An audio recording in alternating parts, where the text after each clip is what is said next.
So, good day. Let's start dito sa tutorial para sa concrete, no?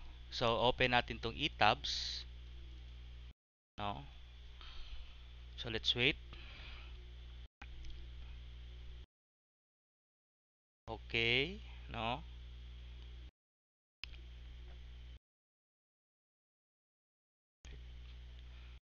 Ang next natin is click natin tong new model, no? Pag-click natin ng new model, then use built-in settings, no? Metric SI, ito wala tayo masyadong ano ito ngayon kasi hindi naman steel ito, concrete to siya. So, pabayaan natin yan kahit ano lang yan. Dito tayo, no?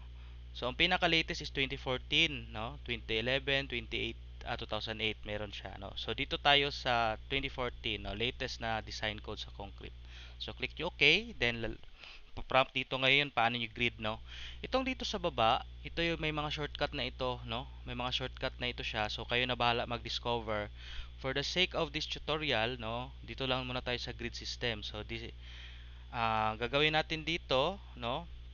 Sa X natin, sabihin natin 5 na grid lines. Dito sa ano, Y, tatlong grid lines lang. Then, spacing sa X is 4.5. Spacing ng grid line sa Y is 4. So, number of stories, apat. Apat lang, no? Lagyan natin apat rin sa story height, apat rin sa bottom story height. No? So, next is okay natin, no? Then, makita nyo dito sa window, dalawang window ang i-produce nyo. Sa window 1, ito siya, plan view ang makita mo sa window 3, window 2, 3D, no? So, kung gusto niyo tanggalin itong color blue, click nyo lang tong tab, no? 3D view kasi dito kanina yung tab. Click nyo lang tong tab, then i-click nyo tong set display options, so control W. Click nyo yan, then i-click nyo, uncheck nyo yung horizon, then apply. Then close lang. So next, anong gagawin natin? So magde-define tayo ng material properties. Now, anyway, itong pag-define naman ito ng ano, is ito yung available sa market. So ano available sa market? Pwede tayo, no? Para sa concrete, it is 4,000 PSI or 28 MPa, no? Maka-produce naman tayo ng ganyan na concrete, no? Then sa rebar, ito rin ano, PNS 49, no? Philippine National Standard 49 of 2018 ata, 2019. Anyway, ito yung binabasehan nila, no? Sa Amerika ito siya, grade 60, meron yan, available yan siya sa market. Ito yung sa rebar, ito yung sa concrete. So, okay na. So, hindi natin to pakilaman because this is steel, no? Steel yan sila. Ito is rebar rin pero hindi natin siya gagalawin. So, itong dalawa lang, no? Itong 4,000 PSI. So, hindi natin kailangan i-define yung materials kasi define na siya ng ano. Next section, properties, frame section, no? Dito sa ano, ang simple lang naman ang ano pinaka basic principle ng concrete, no, reinforced concrete. Meron tayong section na dimension, then from that dimension i-compute natin yung required reinforcing steel, no? Yung percentage ng steel based sa kanyang total area ng ano concrete. So kung mas malaki yung total area mo ng dimension ng section mo, either column or either beam, no, ng member mo, then mas marami siyang ano, mas maraming bakal kasi nagdedepende naman sa percentage. So yun naman ang basic principle ng ano, no, ng concrete. Madali naman ang design sa concrete. So ngayon, let's try, no, na i-define natin ang frame section, no. Define natin ang frame. So ano i-define natin? So column at saka beam, no. So first, maglagay tayo add new property, no. So i-define natin ang concrete, no. So concrete beam muna tayo. Concrete beam, no. Pangalan natin to concrete conc beam, no. RC na lang. RC tapos dash beam, no. Beam. Then, ano ang depth niya at saka dimension niya? Mag-assume lang tayo dito. So, ako, since na maliit lang ito na building, no, nasa sa inyo na kasi yan siya na diskarte, no. Since ang building nito is ilan lang ito? Ilang grid lines lang ito? Tatlong grid lines lang dito. So, 8 by basta doon, no. So, hindi siya masyado malaki na beam ito. So, pwede natin gawin ang depth niya 450 tapos ito 300, no. Okay, no. So, 450, 300 ang depth niya. So, since this is RC beam, no, i-check natin na RC beam ang gagawin niya. So, i-click natin itong modify show rebar. So, dito sa modify show modifiers, pwede natin hindi galawin ito. Sa stiffness, ito siya. Sa stiffness, no? Okay, okay lang natin. So, sa material naman, 4,000 PSI yan. So, i-click natin itong modify show ray bar. I-click natin yung design niya is para sa beam lang, para sa moment lang. Ito kasing PM2, M3 design, ito yung ma-interaction diagram sa column ito, no? Yung axial, yung M2 at saka M3 na ano. So, i-click natin to para ang ibibigay niya is para sa beam lang. Kasi beam kasi itong giano natin. So, i-click natin ng beam. Cover, longitudinal rebar group. As is na lang natin tong 60, no? Pabayaan na lang natin yan. Then, click natin okay, no? Pero anyway, pwede naman natin gawin tong 50. So, gawin na lang natin 50, no? 50. Okay. Okay natin. Then, para hindi tayo malito, malaman pa rin natin yung dimension niya. Ilagay natin 450 x 300. Okay. No. So, ganyan ako magpangalan sa beam, no? So, click natin okay. No. Next, column na naman. Add new property column. So, concrete pa rin, rectangular section. RC column. No. RC call. RC beam. Dash pala ang ano niya. RC column. Underscore natin. So, ano ang size natin? Kayo na bahala mag-assume, but for this case, ang assume ko is 600 ang depth tapos 350 ang width, no? So, mas malaki konti ang column natin kasi 4 story siya. So, this lang, no? Isasabihin naman mamaya kung inadequate itong ano, itong dimension ng column natin pag nag-fail yung ano, nag-fail yung analysis. But anyway, click natin modify show ray bar. Ang ano niya is PM to M3 design column, no? So, pwede natin adjust dito yung clear cover, no? Para sa confinement bars, no? Pwede natin lagay dito kung ano yung confinement bar. Sabihin natin 12, no? Number 12 na bar. Then, yung size natin is 16 lang. Yung bakal natin 16 lang. So, okay natin. So, depende na yan sa inyo, no? Kung circular naman, spirals ang kapartner niya. Kung rectangular ties, no? Yun ang confinement bar niya. So, clear cover. Assist natin yung 40. Malaki na masyado ko. I-3 natin, no? I-ano natin. So, default niya na yan kung ilang bars, no? So, anyway, hindi natin siya i-adjust. Ito na yung material niya. Huwag natin baguhin. So, okay lang natin. Then, 600 by 350, no? So, okay. Okay again. Then, meron na tayong beam at saka column. So, next. Next, i-drawing natin yan siya dito. Para lahat, from top floor hanggang sa first floor, lahat siya, hindi natin isa-isahin, kada floor ang gawin. Click nyo lang all stories, no? All stories. Then, click nyo itong quick draw columns, no? So, i-click nyo ito, hanapin nyo yung column. Ano yung column na ginawa natin? RC column, ito, 600 by 350. No. Oh, sorry. So, anyway, nakita nyo, pahiga siya. But, as you can see, no, common sense will tell na itong side na ito, itong Y na direction ng building, mas mahina siya sa earthquake, no? Ito yung weak niya na axis, no, ng building. So, dapat, yung column natin dito, para malakas naman siya, no, maano niya, yung strong axis rin dapat ng column ang magharap dito sa weak axis ng building, no? In short, itong pahiga nito, yung point dito is yung itong pahiga nito hindi itong tamang orientation. So paano natin siya i-rotate sa tamang orientation? No? Ipatayo natin siya, no? So i-click lang natin to dito sa angle degrees, no? Angle degrees. Click natin to, type mo 90. So nag-ikot na siya. So nakatayo na siya, no? So para marami siya, i-hold nyo lang lahat ng points dyan, no? Lahat ng nodes, lalagyan nyo yan ng ano. Ito na. So, don't worry dito sa strong side ng ano, strong side, no? Strong axis ng building, na itong x-axis, no? Kung dito naman tatama, pag ganito naman yung lindol, 1, 2, 3, 4, 5. So, may 5 tayo. 5 column poste na with their weak axis, no? So, at least 5 sila. Weak axis nga sila, pero 5 naman sila ang control naman doon, no, sa ano, sa earthquake papunta dito sa X. So kung sa Y, 1 2 3 tatlo lang kasi sila pero at least strong axis, no. Kasi kung ikot natin orientation nila, ano siya, lugi yung dito talaga, no. But anyway, let's proceed, no. Next natin gawin is to ano, is to create a beam, no. Uh, Click natin tong beam, quick draw beams, no. So ano ba yung beam natin kanina? Anong pangalan yon? RC beam, no? Ito yon, RC beam. So, iganon nyo lang. Okay na siya. Then, next natin gagawin, since this is 4-story building, no, meron tayong elevator, maglalagay tayo ng elevator. So, kailangan natin elevator shaft. This is the, what you call, shear wall. No?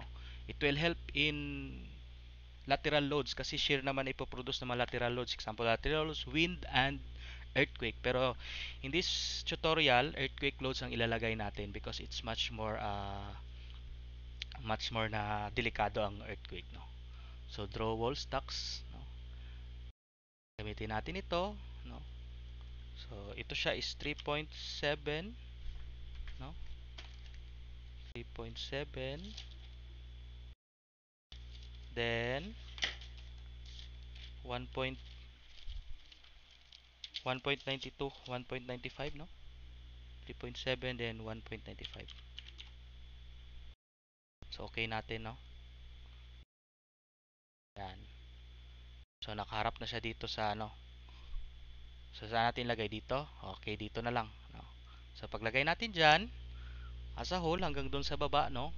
Click natin ulit ito, then i-delete natin itong ano niya para mag-open siya, no. Delete natin 'yan. Then next, ang gawin natin is tanggalin natin tong poste kasi hindi naman kailangan postehan pa itong ano. Postehan itong shear wall, no. At the same time, tanggalin na rin natin yung ano mga beams dito. So, i-click ko lang ito. Na-click lahat, no. 12 frames selected. I-delete ko lang rin 'yan, no. Then i-click natin tong ano joints kasi ang na-click niya. So, i-click natin yung ano. So, click nyo, hold nyo ang control, then click kayo dito, no? Click nyo tong column, okay? Same with this. Now, 4 frames, no? Column 1, 2, 3, 4, kay 4 story siya. So, dito na naman. Control ha, i-hold nyo yung control, then left click. So, click nyo ang column. So, do this with this one. No? Wait, bakit di makita ang column dito? Dito na lang tayo mag-click ng column, oh. So, yan, column. Okay. Hindi makita yung column. Dito tayo mag-click ng column, oh. At least nakikita naman natin. So 16 frames, click ko lang yung delete, no? Pindutin ko lang yung delete, no? Pwede naman siya dito edit then delete, no? Edit tapos delete para at least mas makita nyo sa tanggal ng column. So in short, itong shear wall natin, siya na nag-act as column, no? Siya na nag-act as column, siya na rin nag-act as beam, no? Maganda masyado ito. Malaki ang tulong nito sa building ang shear wall. Kaya importante na may elevator, no? It's double purpose yung elevator shaft. Pero yun lang, mas mahal kasi pure buo siya. Hindi ito siya concrete hollow blocks lang ha. It's a shear wall, no? I-design din ito mamaya. Meron tayong ano, kasali to siya sa reinforced concrete sa pag-design. So maglagay tayo ng slab, no? But first, we must define a slab, no? Anong slab ang i-define natin? So, yung slab na i-define natin, click nyo lang ito, modify show, 200 mm, no? Lagyan ko ng 200. So, 4,000 PSI, 28 MPa, okay. Then, okay. Then, lagay natin ang slab. So, paglagay natin slab, all story pa rin, no? All story. Quick draw floor plan. Slab. So, click nyo lang hanggang ano. Huwag nyo lagyan ng slab dito sa ano ha. Elevator shaft kasi yan ang elevator shaft. Then, next, anong gagawin natin? Tanggalin natin tong slab dito sa baba kasi hindi yan kasali, no? So, click nyo ang plan, then base, then apply. Click nyo lang ito. So, escape muna ha. Dali lang. So, click nyo one story para hindi ma-delete lahat. Hindi select lahat. So, i-click nyo yan. So, para yung base lang ang mano. Then, edit. Then, delete. No? Or, pindutin nyo yung delete sa ano nyo. Sa keyboard nyo. So, i-select natin ito. Since ang default nya is pin, gagawin natin na default is dito sa assign. Click assign. Joint. Then, restraints. Ibabalik natin siya sa ano, sa tinatawag na fix, no? Ito ang ano, i-click nyo lang 'yan kasi yan ang symbol. So i-check nyo lang lahat or check nyo lahat, no? Then apply. Then okay. Para ito siya mag-update dito kasi pin ang itsura niya, no, naka-pin, no, pin. Ayun. I-zoom nyo lang. Ayan, nagbalik na siya sa fix, no? Hindi na siya pin, fix na 'yan. So balik tayo dito sa plan, then click natin story for balik, no, close. Click natin ulit ang all stories, no. But before that, i-define natin lahat ang pwede nating i-define. First of all, pwede natin i-define isa-isa itong peer, no? So, lagyan natin peer 1, peer 3, peer 4, no? So, 1, 2, 3, 4. Tapos 5 na ito siguro. Anyway, hindi naman yan siya i-define. So, papangalanan ito sila. Ito, tawagin natin tong peer 1, no? Assign natin siya shell, then peer label. So, assign natin siya, apply natin siya, share natin. No? So, sorry, no? Para hindi ito siya, hindi makita lang natin ito, try natin i-select, no? Select lang natin yung wall, no? So, object type wall, this is the shear wall, no? Select nyo, then close, then i-click nyo tong edit, view, sorry, view. Click nyo yung dito, no? Click nyo ang view, then i-click nyo ang show selected objects only. So, ito, gagawin natin tong 3D, baliktad muna tayo. Then ito, gagawin natin siyang plan, no? So, apply. So, close. So, ito lang nakita, naiwan. Itong sa ano lang, no? Ito lang. So, pwede natin sila papangalanan. So, ito, pangalanan natin to P1, no? So, i-click nyo assign, shell, peer label, P1, apply natin, no? Okay. So, ang default niya is peer 2, no? So, ito siya peer 2. Try natin to peer 3, no? So, I don't know bakit ganito. Pero anyway, it's pangalanan lang man. Hindi naman natin kailangan, no? Hindi natin kailangan naman na ano lahat. So, peer 3 natin to. So, yun. Napangalanan natin peer 3. Ito, balik tayo dito. Pangalan natin peer 1. Assign. Para may kanya-kanya silang pangalan, no? Pero anyway, hindi naman masyado necessary yan. Okay. Ayaw niya magpapangalan. So, dito na lang peer 4, no? This is peer 4. Assign natin siya. Peer 4. Okay. So, anong nangyari dito? Nagsapaw-sapaw na. Pero anyway, no? P1 naman yan. P1 na all stories. So, anyway, balik tayo sa dati. Click nyo lang ito. So, para magbalik sa dati itsura niya, i-click nyo tong view, then show all objects. So, ito gawin natin tong 3D. Ito naman gawin nating 2D balik. Yung plan niya. So, para matanggal yung mga nakasulat, click nyo lang assign, then clear display of assign. Next, let's define the load. Maglipine tayo ng load. So, first na load natin is super dead. Superimpose. So, ano mga superimpose load? For example, ang mga superimpose load, yan yung mga load na hindi kasali sa building but pinatong siya doon sa building, no? For example, ang masonry wall, no? Ang concrete hollow blocks na pader. Hindi yan siya part ng structural system class, no? Ang concrete hollow block na partition. Example naman is mga permanent equipment, no? May mabigat kayong equipment, no? Sa building. That is a superimposed load. Hindi yan siya live load kasi permanent na siya. Or yung mga mabibigat talaga na ilagay mo. For example, kung sa warehouse ka, mga supplies, mga crates, etc. etc. no? Pero hindi siya dead, no? Ang type niya is super dead, no? Ibig sabihin siya super dead, no? Gi-impose mo siya, no? Gipatong mo siya. Kaya tinawag siyang superimpose load, no? Superimpose. So, add new load natin yan. Part pa rin yan siya ng dead load, no? And then, next, so, please watch my video about the earthquake loading, no? Nakabase sa NSCP, paano paglagay ng earthquake load dito. And just follow me, no? Hindi ko masyado explain kung paano to ginawa dito kasi meron akong ginawang video, no? Para doon. So, seismic yan siya. Then, UBC 97, no? UBC 97 tayo parati. So, add new load, no? Add new load. Pag add siya ng load, no? Then, modify lateral load, no? Tanggalin natin lahat. So, iwan natin ang X and Y na eccentricity as is itong diaphragm natin. Then, method A. So, method A, no, as I explained in earthquake, no, tingnan nyo na lang. But, ang ginamit ko doon kasi is user-defined na T, no. Tayo na nag-compute ng T, so nilagay natin. But anyway, dito, hindi tayo mag-compute na ng T, ilagay natin. Tapos, napansin nyo, fit yan siya. Ibig sabihin, itong gagamitin natin dito na CT, no, parang coefficient sa time, no, sa period, is English units, no. So, before that, tingnan nyo muna natin ito sa presentation, no. Sa steel, if you can see my video about sa steel, no? Pag nakita yung video ko sa steel, 0.035 because it's steel yon. So sa RC tayo, 0.030. No. So instead na kung SI naman siya, tapos meter ang gagamitin, ito sana ilalagay nyo. Itong sa loob ng parenthesis. But itong ilalagay natin 0.03. So yun na ilalagay natin 0.030. No. Yan lang. So pwede rin sa program calc or method A. So method A lang ilagay nyo. Then overstrength factor is 8.5 for every RC, no? Pag reinforced concrete siya. Kung steel naman 8. So marami yan siya doon sa NSCP yan makita. Table yan siya, naka-table. Importance factor 1 lang natin ilagay dyan. Then ito, hindi ko na to explain. Panoodin nyo na lang yung video kung bakit ganito siya, no? Meron man explanation doon. So bakit ganito siya. Then okay natin, okay. Then okay again. Then next natin i-define is ang function na response spectrum. So, panoodin nyo class, no?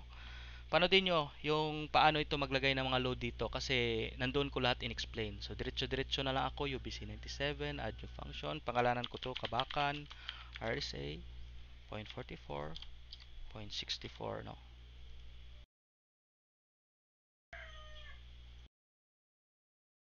Okay ko siya. Then next, define natin load cases kasi idadagdag natin yung ano, so idagdag natin dito is so wala pa tayong modal. So magdagdag tayo ng modal dito, define, then modal cases tayo. So ito yung modal natin, modify showcase, na importante yan. So 3 times 4, that is 12, hindi ko na yan babaguhin, no? Pwede natin gawing 15, depende na sa inyo. So gawin lang natin 15. No, okay. So okay.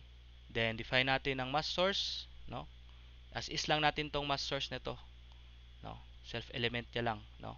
Ah, ito kasi ang gusto natin dito na yung mass niya na ang gagamitin as source ng ano ng bigat nitong building. Yung sarili niya na yung self mass niya na at saka yung element self at saka additional mass, no. Pero kung gusto niyo yung load ang kanyang mass, pwede niyo ilagay dito, may multiplier naman. Pero hindi 'yun ang gagawin natin, no. Then ano lang natin cancel. Then P delta options. So ito, panoodin niyo rin yung video ko about sa P delta, no. Dito hindi based on mass ang gagamitin natin as P delta na ano. So iterative based on loads kasi mas accurate ito siya, no. Hindi ko na explain bakit ganito siya, no. Panoodin niyo na lang doon sa video bakit ganito ang nilagay ko. And this is from codes, no, ASCE at saka NSCP, no.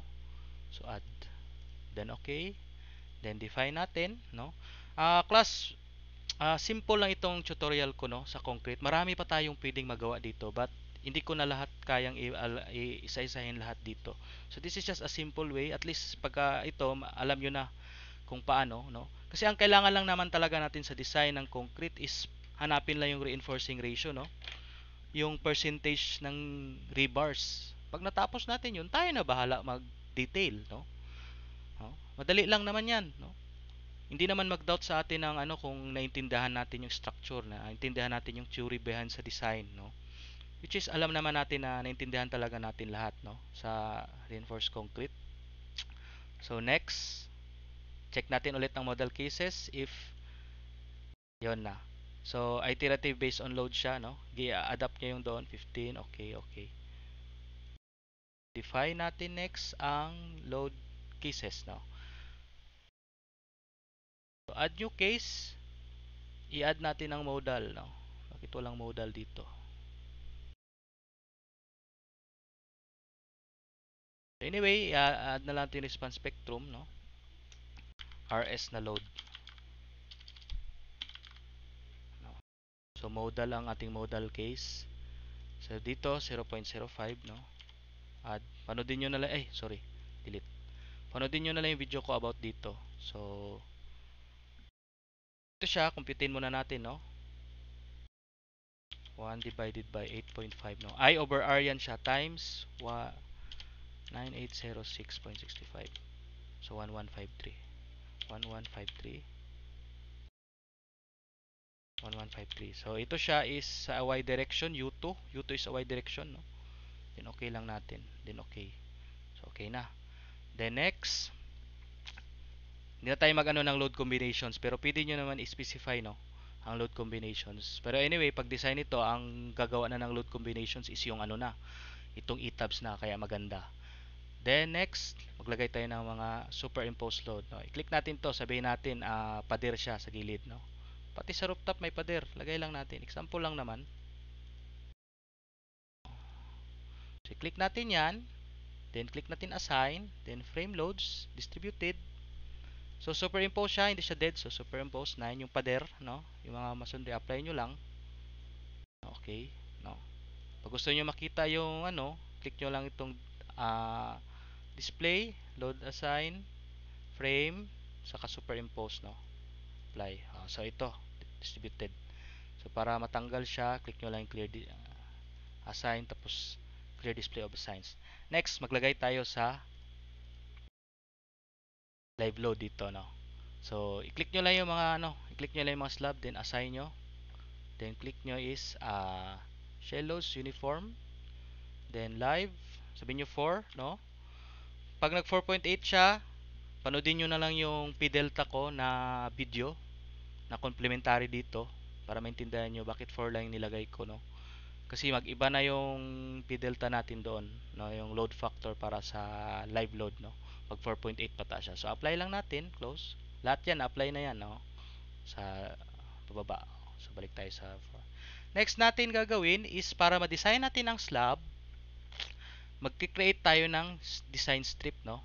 Click nyo to, edit, uh, design strips, then lahat ito from T1 to story 4, no. Lahat yan, pwede yan sa lahat.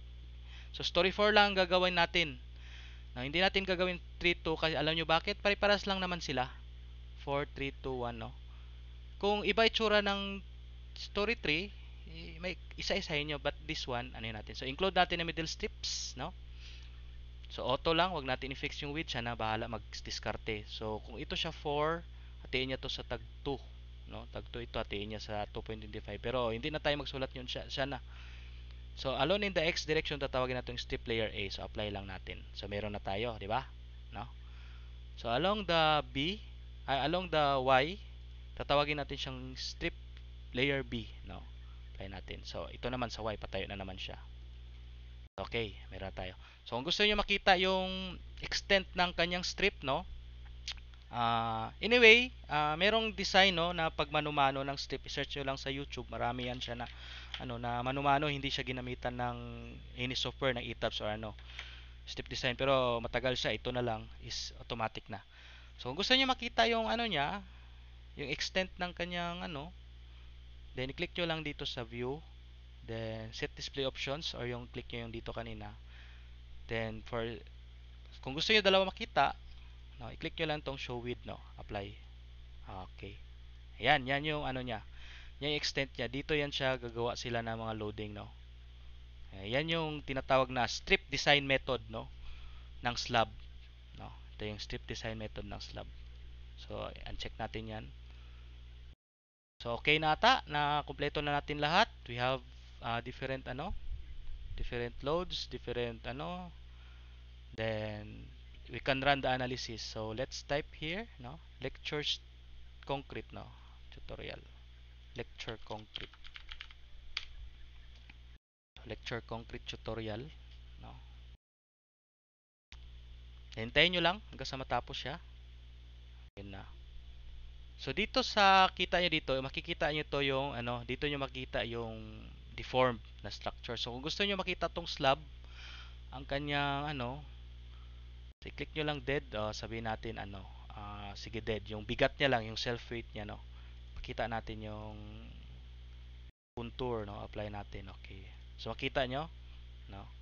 This is the deform shape. So no, resultant natin. So anyway, para ano yan, clear display of a sign. So tingnan natin ang kanilang ano. So dead ulit ang shear and moment diagram, no. Right click lang, right click, no. So this is the shear and moment diagram, no. Shear and moment diagram, no. Again, shear and moment diagram, no. So pwede na siya gamitin pang analysis, no. Kasi may analysis na tayo, no. Pwede na siya pala gamitin pang design, no. Next, select natin assign, clear display of assign. Next, mag-design na tayo. So anong una natin gagawin? So i-design muna natin ang beam at saka ang column, no. So, ang gagawin natin dyan, click natin dito, rebar selection rules for column. So, ano yung ilalagay natin na largest bar size, no? For longitudinal bar, sabihin natin ang pinakamalaki natin is laki na masyadong 2018, no? Smallest bar is 12, no? Then sa ties, no? Ang laki ng largest bar na ito. So 12 lang, 10 saka 12 lang, dalawa lang diyan. So para sa seismic requirements, no? Same 14. Taasan natin to siguro hanggang 25 lang, no? This is 14. Smallest bar size, same pa rin natin 12, no? 14 at saka ito 12 kasi for seismic reinforcement ito eh. So minimum spacing, i-assist natin 'yan, okay natin. So para naman sa beam, no? Sa beam, ano yung gagamitin natin na bar size sa beam? Sa top rebar, 14, 14, 28. So at least ano naman siguro to? Comprehensive, hindi ko na siya edit, no? Kung gusto nyo, kayo na lang mag-edit, no? Pinakita ko lang kanina na tayo man mag-preference natin yun eh. So okay natin. Then dito sa design combination, wala yan siya, pero mamaya after ma-design, meron na yan. Libre yan siya ng ETAB, siya na bahala. Yung mga load combination, 1.2 dead, 1.6 live load, no, etc. etc. Meron naman yan sa NSCP. But good thing na gagawin dito sa ETABs, no, is siya na automatically gagawa. So hindi na tayo magpo-problema kaya na. Pero kung gusto nyo kayo magmano-mano, pwede dito load combinations. Pwede nyo pa envelope, no. Importante sa envelope, pag click nyo sa envelope, pipiliin niya yung pinakamalaki na load combination. So for example, no, kung mag-envelope kayo, hindi ko na yun siya masyado ituro. Click nyo yung combo, wala kasi tayong combination, no. Pag click nyo ng combo, may drop down box, envelope. Lahat na ng combined, no, lahat na ng combo nilagay mo gi-envelope mo. Pag click mo ng envelope, tapos ilagay mo dito siya sa select design combination, kahit isang envelope lang, no, pipiliin niya doon yung pinakamalaki, no. Anyway, this is for the sake lang ng simple tutorial, no. Sunod na natin anuhin yun. So next, anong gawin natin? So start design check na, no. So click nyo lang to, no. Ulitin natin, no. Click nyo ito, yung drop down dyan, then start design check. Hintayin natin matapos ang design. Then let's just wait lang.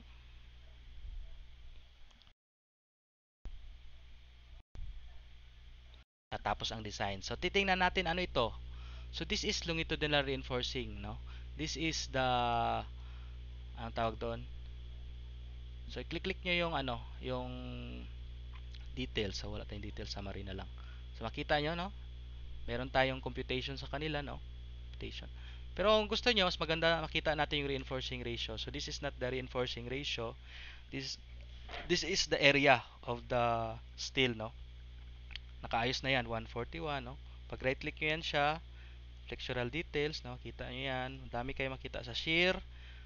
Ito yung sa shear nya, no.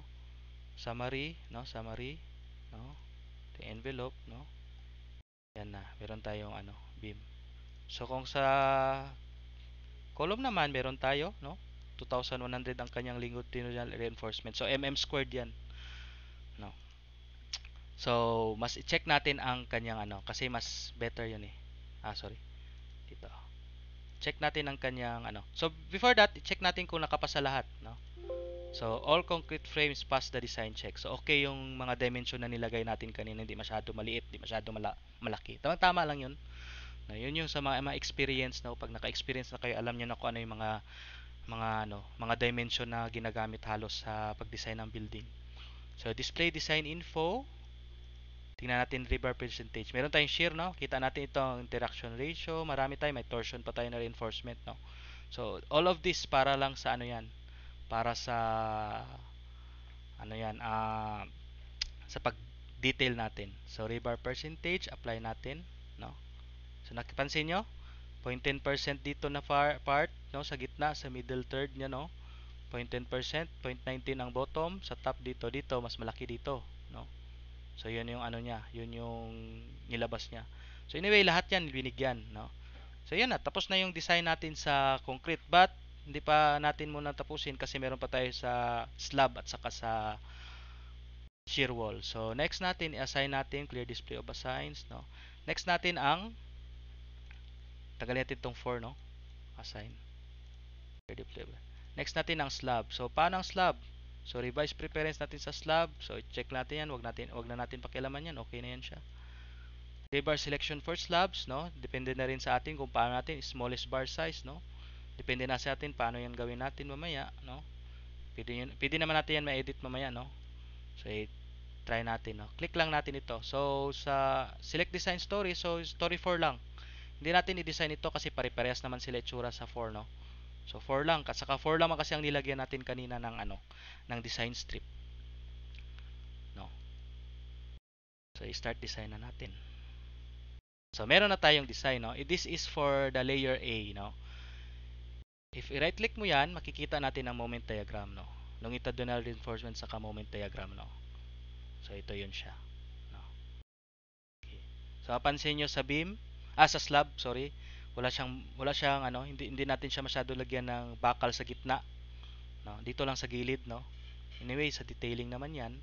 So, para sa layer A ito, paano yung sa layer B, no? I-click lang natin ulit ito. Then, i-click natin tong display flexural design, no? But before that, let's check muna, no, kung nakapasa siya, no? So, display punching check, no? So, wala. Ibig sabihin ng NC, okay siya. Ah, ano means NC? So, basta ganyan na siya, no? Ibig sabihin nito is okay. Okay ang punching shear natin, no?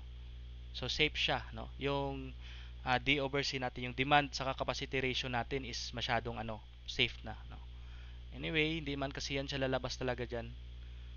So, display design flexural, no? So, lagyan natin layer B. Tapos, kung gusto nyo tanggalin yung moment diagram ko na, click nyo lang ito, no? Reinforcing envelope kasi yun. So, para hindi area ang ipapakita, ilalagay niya kung gaano kadami. So, sabihin natin ang ano is 12, 12 lang, example. 16 na lang, 16 mm na bar. So, apply natin. So, ito na. So, dito na side, no? Dito na side, dalawang 16, 116, no? Kung ayaw nyo gamitin ng 16, palitan natin siya, no? Anyway, mas magdami man yan kung mas malit yung bar size nyo. Kaya obviously, ganun naman talaga yung ano nyan, logic nyan. So, kanina, dalawang 6, so 3 na 12. So, kung mas mamurahan kayo sa 12, itong 12 gamitin nyo. Then, click natin assign, then clear display of assign. Next, okay na yung slab, okay na yung mga beam natin, no? Meron na tayong ano, RC column, no? Geometry, no? Loads, design, no? Concrete frame design, meron tayong ganyan. Next, last, para matapos na tayo is itong shear wall. So, ano itong shear wall? So, i-click nyo lang ito, then, pwede nyo rin ayusin, no? Itong rules, no? Yung mga ganito, 1232, but anyway, doon naman tayo, ano? Kasi class, ganito lang talaga yan class, no? Ang importante lang talaga makuha natin yung rebar percentage, no? Percentage ng rebar kasi pag gusto na tayo sunod kung anong mga rebars ang ilagay natin, kung ano available at saka kung ano yung kaya ng kliyente ibilihin, no? But see to it na mag enough siya, no, doon sa ano sa rebar na yon. So yung 350 mm natin na thickness ng shear wall, okay siya. So i-check natin siya, no? Click lang natin shear wall design, no? Tayo natin.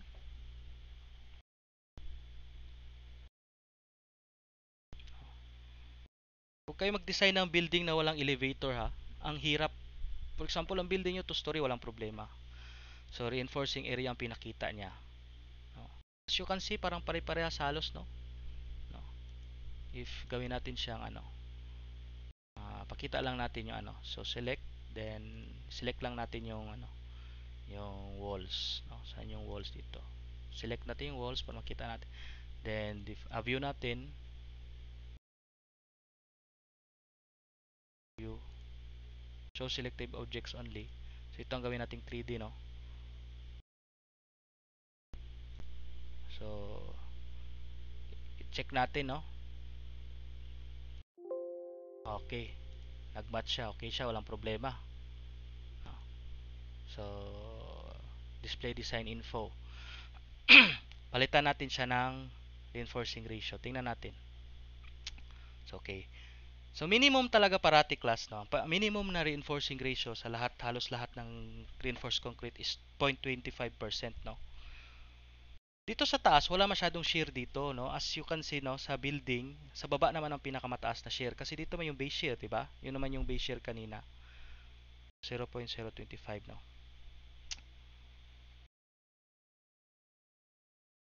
So ganun rin 0.025, big sabihin nito, bakit ganyan, no?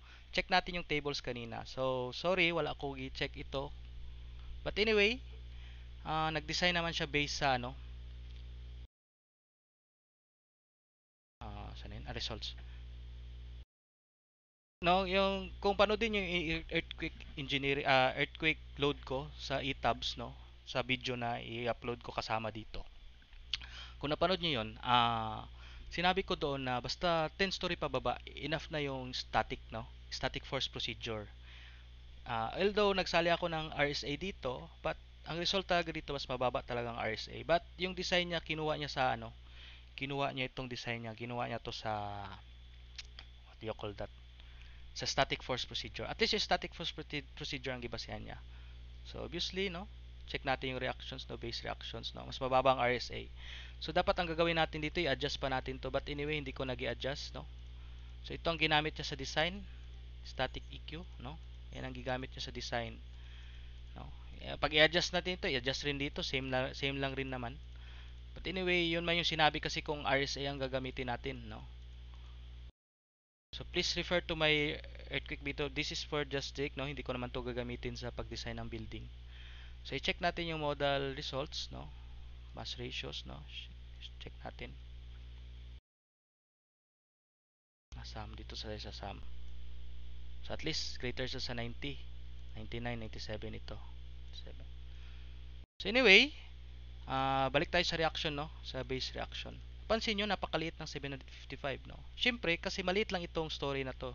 4 story lang siya, hindi siya masyado. Pero at the same time, enough na itong shear wall para dito sa building na ito, no. No. So, ito naman, last na natin to. Ito lang yung ano natin, no. Click natin ulit ang view. Then, show. Yung ano natin. So, 3D natin yan. X natin to. Palaging matanggal.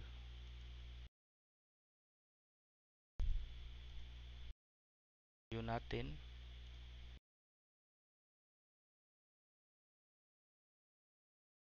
Anyway,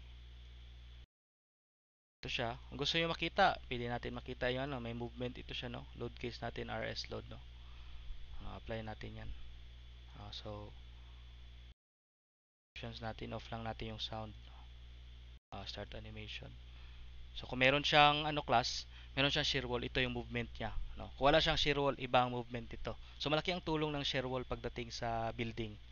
At the same time, sharp siya sa elevator, di ba? So, I think this is it, no. Ito lang yung end natin. Save ko to. Then, I'll stop the recording.